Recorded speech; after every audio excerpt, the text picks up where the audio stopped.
friends, it's Kayla. In my 5 years of booktubing as a queer booktuber, I have never been requested more to do a video than a queer recommendations video. And I was gonna start out this video with a long discussion about a lot of things.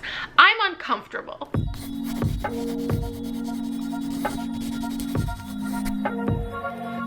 Something that I pride myself in doing is boosting other voices, championing other people, naturally integrating diverse books in my other recommendations, and not solely recommending something because it's queer or LGBTQIA.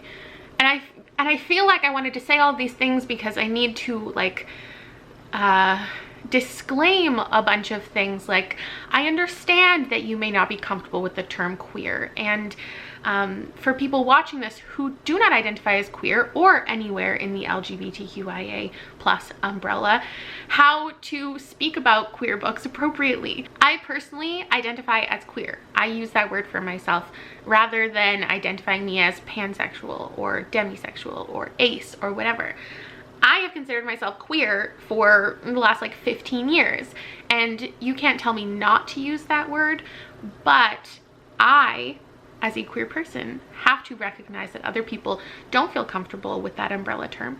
So I don't identify a person as queer unless they themselves use that label, but I will use it as an umbrella term for books. I started this by saying I wasn't going to try to have this conversation, and then I got into it anyway. The whole point is that these are recommendations, but I also just like want to throw out so many other thoughts at you, like recognizing my privilege as a queer white person and acknowledging my privilege that I am straight passing. I'm married to a cisgender man, I am a cisgender woman, and therefore I am not oppressed the same way people out in public who are visibly queer experience. That's not to say that I'm not valid in making a video like this, but I think it's a reason that I've shied away from it. Queer people are not a monolith, and the experience of a white queer person is totally different from a person of color, an indigenous person. And I guess I have this fear that, one, you could come here assuming that I'm attempting to speak for all queer people, which I'm not. Or when I speak about something being positive representation for me, it could come across like I'm saying it is good representation or something is bad representation. These are words that drive me a little nuts.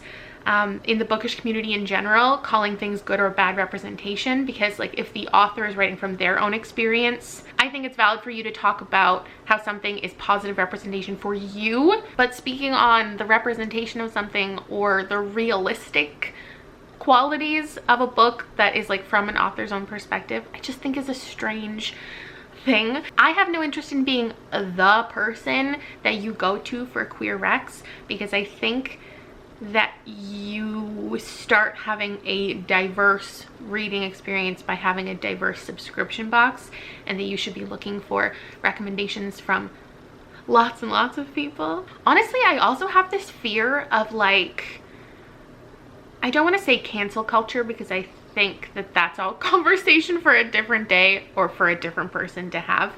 And I think that people who get the most affected by cancel culture are the people who are most oppressed from marginalized groups to begin with. But I do have this fear, if I'm being totally honest, of getting something wrong, saying something wrong, because I know how much it grates me when I hear somebody misrepresenting something in a book, like calling something a gay romance when both characters are bisexual. It just erases someone's identity.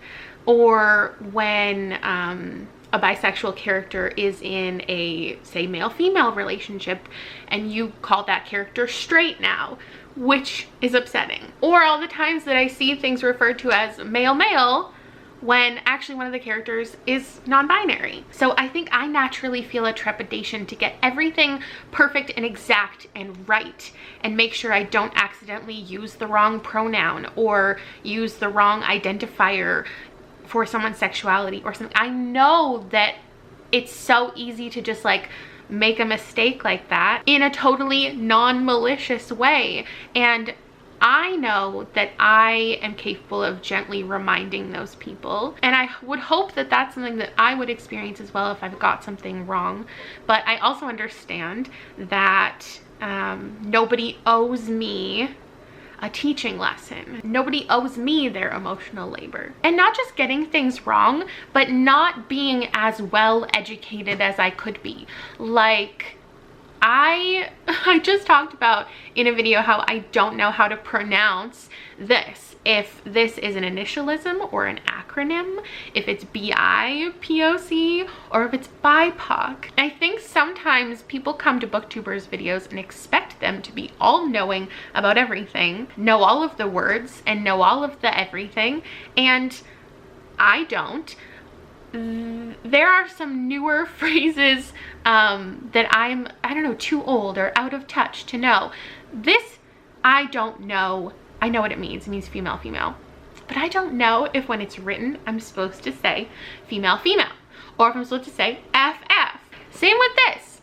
I don't know if when saying WLW, I'm supposed to say that, or if that's just what we say on the internet to shorten woman loving woman, or is it women loving women? I also only recently have used the word sapphic. I still don't know if I'm using it properly. There are so many words and acronyms that I see written on Twitter, on Instagram, but when actually saying them, I just feel stupid if I don't know. But instead of feeling stupid, we're just gonna forge on ahead. I'm just giving you 20 recommendations, 20 of my favorite queer books and what they're about. And most of these fit into my really specific reading taste anyway. So if you like something on this list, maybe you'll like something else. Most of them are YA novels. Most of them are slow and quiet.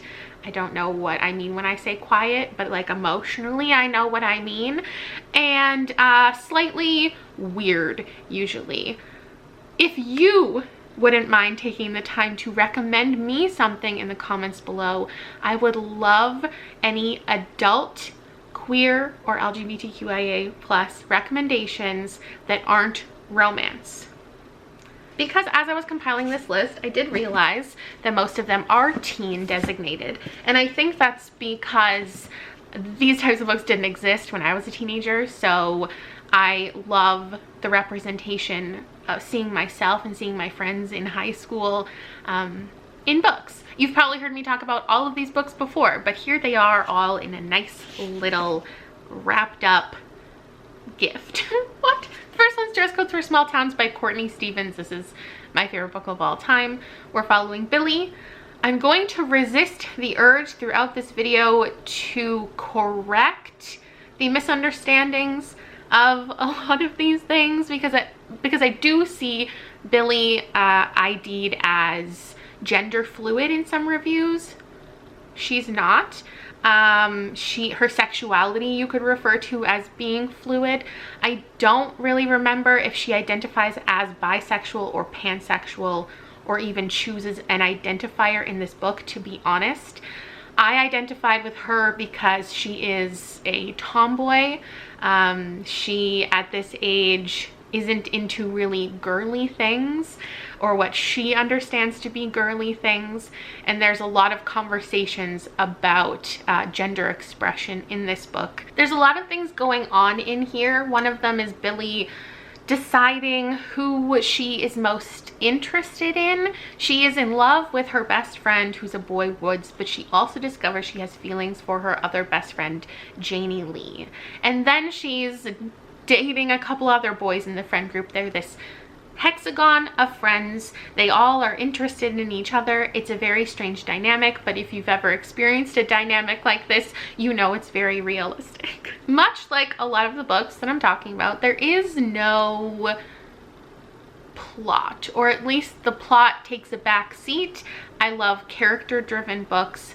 This is that. Discovering your sexuality when your father is a minister, and so we have religious themes, we have gender and sexuality themes, and then it's also just this adorable small town story trying to save the harvest festival, and Billy is like the pageant queen, and it's just adorable and warm and cheesy, and I love it.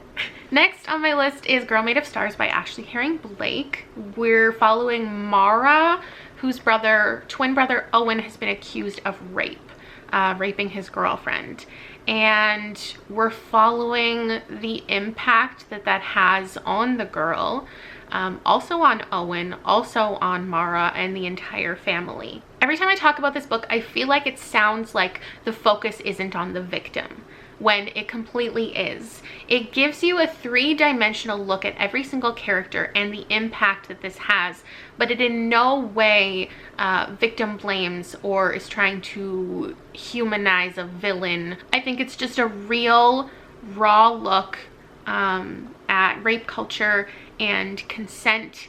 Consent is a running theme through this book, which I love so much, because not just in this scenario, but there are lots of other relationships going on throughout the book, including Mara and her best friend slash ex-girlfriend. The book does describe her as an ex-girlfriend, however, they do identify as genderqueer. I don't remember if that happens by the end of the book, throughout the book, or from the very beginning of the book, but I don't believe that sexuality or identity is ever a spoiler, so I'm just trying to use the book's words appropriately. I think this book had really frank, real, necessary discussions. I think there were some nuanced conversations, some heavy-handed conversations. I think the author just did such a perfect job of setting the scene and the tone of this story, and it was really hard to read, and it was really powerful and beautiful. Overall, I think the majority of these books, if you need trigger warnings for, you're probably going to want to look up trigger warnings for, or content warnings, because most of them are really intense reads. Next up is Every Heart a Doorway by Seanan McGuire. This is the first book in the Wayward Children series. I would recommend the entire series for queer or LGBTQIA plus representation. In this book, we have an on-page asexual using the words character, which is awesome. Her name is Nancy, and the whole series revolves around the idea that there are these magical doors that mostly children can enter, and they're like the world they're meant to be in. They're magical, they're strange, and then if they ever leave that world and come back to the real world, it's difficult, near impossible for them to ever return. So they have to be sure when they're entering these worlds if that's where they want to be. Nancy is from the land of the dead. She is from one of my favorite worlds so far. You don't get the worlds necessarily, especially in the first book. You're getting Eleanor West and her home for wayward children, because this is set in the real world. So if your child came to you and was like, I was just in this fantasy land, like, if you believed they believed that, you would take the measures to get them into a facility to help them, which is what Eleanor West's Home for Wayward Children is presenting itself as. But in reality, they're helping these children either cope with the idea that they can't return, or helping them to figure out a way to return. Most of these books also have side characters who are queer, so if I remember to talk about those, I will. In this one, well, in this book specifically, I think we definitely have a trans boy in this book, and gender is a conversation throughout the entire series. We also have more sexualities discussed in future books. Next up, I have The Weight of the Stars by Kay Ancrum, which is a story of two girls It's an enemies to lovers slow burn, and they are both obsessed with space. There's this desperate lure of space travel for both of them. One of them, Alexandria, her mother went off to space to never return and left her behind. And then we're following Ryan, who also is in love with the idea of getting to travel to space. And they come together in an unexpected way. There's this amazing friend group. Polyamory is also discussed in here. We have some characters from here that are also in The Wicker King. I was trying to pick my top 20, and like I really want to mention this too. Kate Ancrum's writing style just works for me on every level. The chapters are really short, it's suspenseful, it's got this, I don't know, melancholy tone to it that I love so much. It's like an existential sci-fi book. It's more so like a beautiful coming of age story with just a little bit of space. They go up on Alexandria's roof and listen for radio signals from her mother, and then Ryan has the idea to break into get access to the space program's messages to try to connect to her mother that way. It's just really beautiful. It's got some badass butch women in love. Yeah. Next up, getting even more spacey, we've got We Are the Ants by Sean David Hutchinson, which is about a boy named Henry and his regular alien abductions. And in the catalyst of the story, the aliens tell him he has 144 days until the world ends. And with the push of a button, he can stop the world from ending. This is just the perfect combination of hard-hitting YA and sci-fi for me. Henry's going through a lot in life, a lot of hard stuff. His boyfriend just took his own life. His family is grappling with a lot of rough stuff. He's being severely bullied at school, and it's just this really heavy, character-driven story about choosing whether or not you want to go on in life, and how to cope with grief, and how sometimes you might fill the voids in your life with unhealthy things. There are some different relationships in here. The love interest, I think you would describe as pansexual. I don't remember if that word is on page. Henry is gay, and there's just so many interesting characters in here. I think another thread we see throughout these books is groups of characters. I love a good group. My next favorite and recommendation is the only middle grade I think on this list. That's King of the Dragonflies by Kaysen Callender. I also want to recommend Hurricane Child, but if I had to pick between the two, this one was really powerful. It's about a 12-year-old named Kingston, and his brother has recently passed away, and he's dealing with grief and also discovering his sexuality.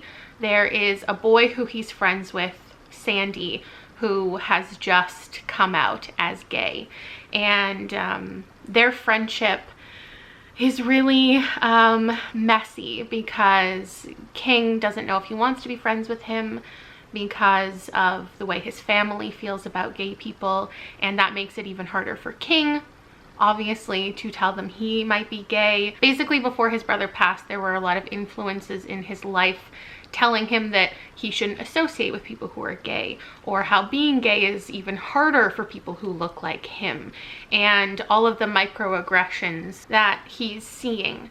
And then he believes his brother has turned into a dragonfly, and that helps him cope with the grief, as well as connecting with Sandy and how they come together and they change each other's lives.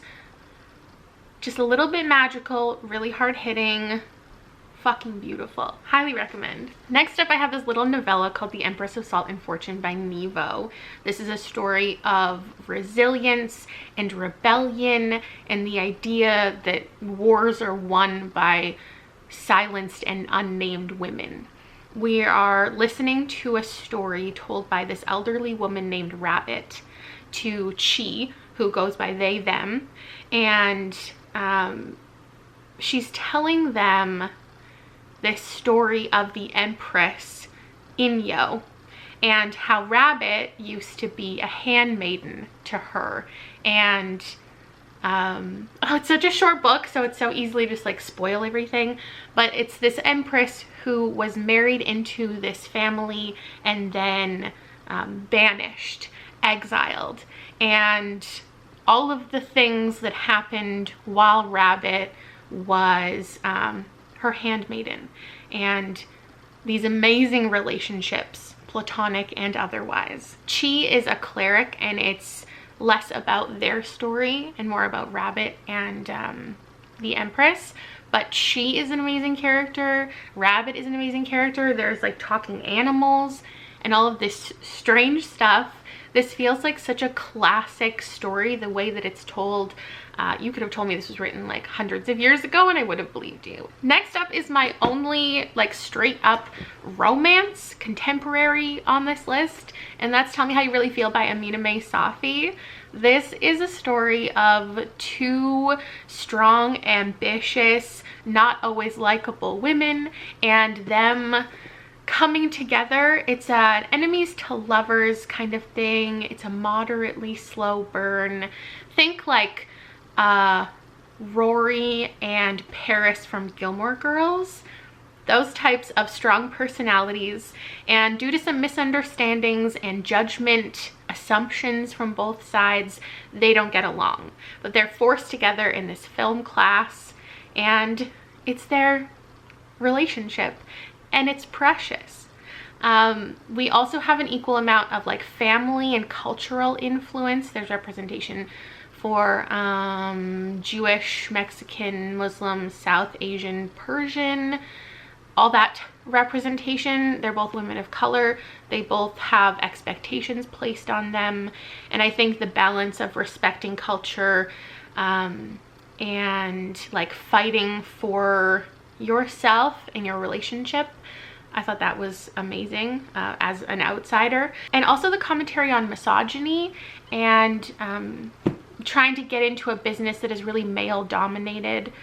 I also really love the commentary on consent, and the sex scenes were like really well done. Okay, I'm gonna take a brief pause from like full-length novels and recommend a couple quick other things without really like going into them because they're hard to describe. This one's an anthology. It's called All Out. It's one of my favorite short story collections. They're all queer stories from the past. I also highly recommend, if you like poetry, Don't Call Us Dead by Denez Smith. This is incredible, hilarious, and hard-hitting. It's poetry about sexuality and race, police brutality, violence, and HIV. I also highly recommend I'm Afraid of Men by Vivek Shraya. This is a, I don't know, short essay collection, a manifesto. I'm not sure what to call it, but it's stories from Vivek Shraya's life as a trans woman and her experiences in life. Then I have Love Beyond Body, Space, and Time, an Indigenous LGBT sci-fi anthology, which is another one of my favorite short story collections of all time. I think the title itself described it perfectly, so I don't need to. And then Her Body and Other Parties by Carmen Maria Machado, another short story collection. There are some unique writing styles throughout this. This is about the violence placed on women's bodies. It's very intense, very strange, and very queer. Okay, that was my intermission. Now back to some novels. I have to talk about Wild Beauty by Anna Marie McLemore. I was trying to decide which Anna Marie McLemore to include because I've loved almost all of their books. I really want to recommend Blanca y Roja as well, but I do think that Wild Beauty is probably the most accessible of their books. This is a story of a group of women. It's Latinx, it's magical realism, and all of the women in this family, I'm pretty sure, are queer. They're kind of all in love with their neighbor. Bae is one of the best characters I've ever read in a story. I wish there was more of them. They're a genderqueer character, and the story starts out with that, because none of these women can fall in love. If they fall in love too deeply, their lovers vanish. That is like the curse on their family, the mythology around their family. But then suddenly a boy appears in the garden one day, and it's the love story between him, Fel, and Estrella, our main character. She, I think, identifies as bisexual, but it's not so much about her sexuality, it's just their love story. It's more so about family, and it's about immigration, it's about cultural erasure, deciding to stay with your family or going outside of what's expected of you. The women can't leave the property for reasons. It has super lyrical, beautiful writing. It's very flowery, as some people would describe it, which is definitely up my alley. So if you like that type of stuff, I mean, you've probably already read this. If not, you should. Next, I've got More Than This by Patrick Ness, which is a strange book to try to explain. It's also been a long time since I've read this, but I remember like key scenes in here that really made an impact on me. The main character in here, what is his name? Seth. He drowns desperate and alone. So he basically dies at the beginning of this book, and then you're not really supposed to know anything else. You're just supposed to be along for the ride. But it's like science fiction, kind of. It's very strange. He was in a relationship back home, and then his brother, I don't know how much you're even supposed to know. His brother, like something happened with his brother, and so his family moved away. And then some things happen, and he suddenly wakes up in this strange, unfamiliar place, and there are some interesting characters. Again, I love a good friendship dynamic. I love some weird stuff. He does have a relationship with a boy in this strange new world.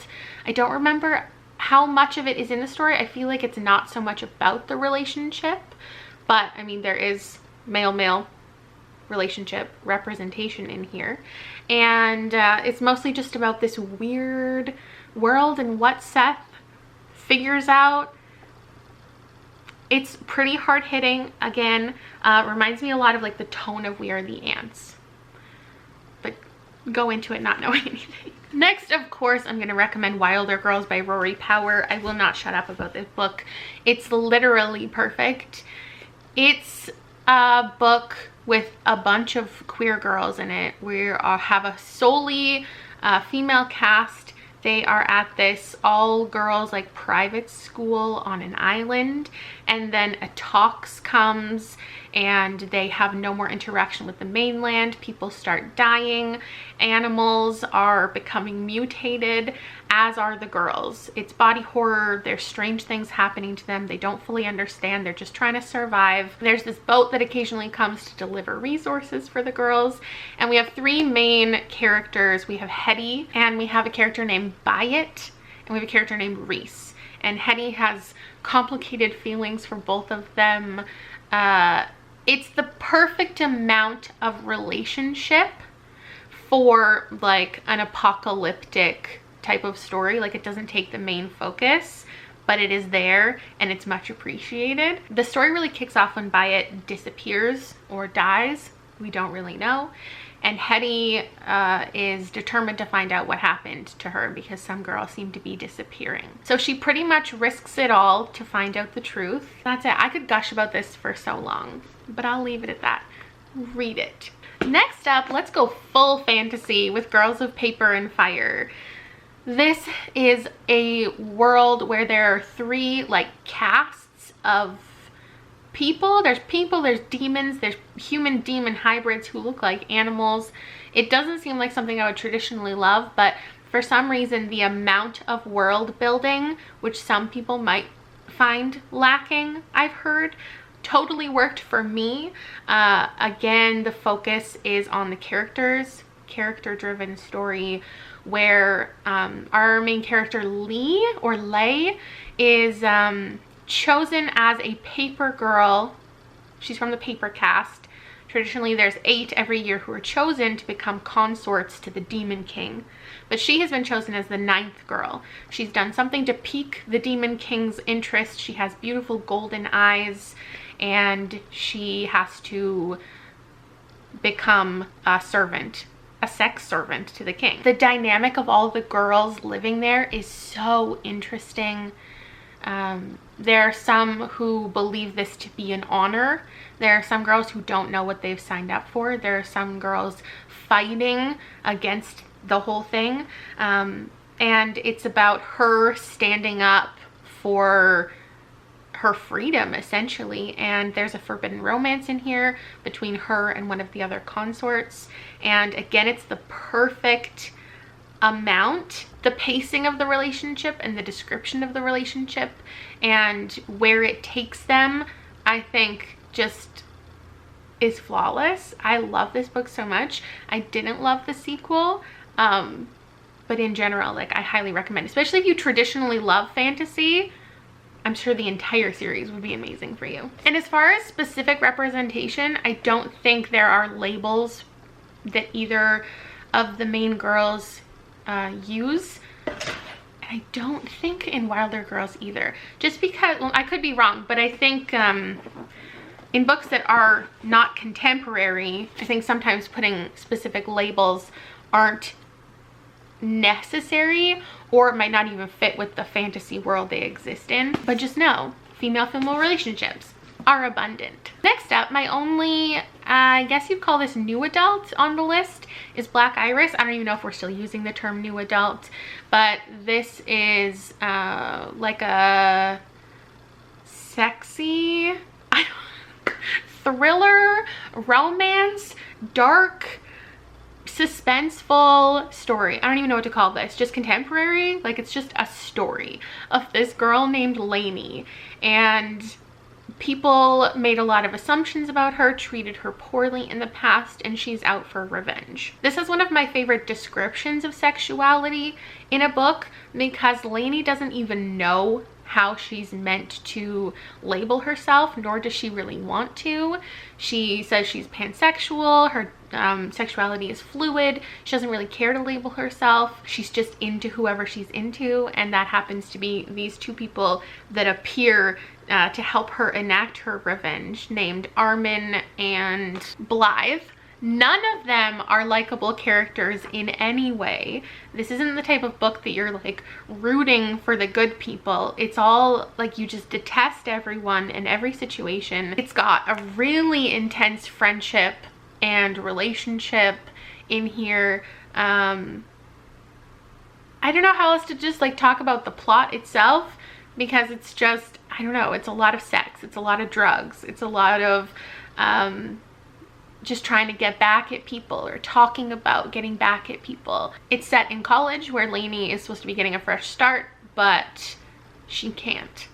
She has a lot of things to deal with first. My next one is Upright Women Wanted by Sarah Gailey. This, I personally gave a 4-star, but I highly recommend. I think a lot of people are and will really enjoy this book. It follows a girl named Esther, and it's like a near future setting where America's kind of devolved. We're back in a time of not accepting queer people. People are being hanged regularly, and she just had her best friend and love of her life. She was killed for having like unacceptable materials. And there are these librarians that go around distributing appropriate reading materials for people. And Esther decides to join them because she knows that how she feels is wrong. So she wants to join these women and have a positive contribution to the world. So she becomes a stowaway. They discover her, and she joins in their travels, which turns out to not be exactly as it seems. And they're all queer. We have a non-binary love interest, and then there's 2 lesbian characters in a relationship, but they all have to hide their identities when they travel to each town because the way they live their lives is not acceptable. And it's got really great discussions, obviously, about society's expectations. And it's just really fun and action-packed and diverse and super interesting. Then I've got The Gallery of Unfinished Girls by Lauren Karks, which is very underread in my opinion. If you like magical realism and you like queer girls and you like, you know, Anna Marie McLemore or the like, I think you'd enjoy this. We're following Mercedes in this book. Her abuela is sick. Her mother is away taking care of her in Puerto Rico, and she's left behind to take care of her sister. She's also in love with her best friend Victoria, and we also have this interesting other character who introduces Mercedes to this magical estate that Mercedes becomes obsessed with, and she's struggling with her art and creating art that is as good as the last thing she created. There's a lot of pressures that she's dealing with in high school. This is one of the most authentic teen experiences I have personally connected with.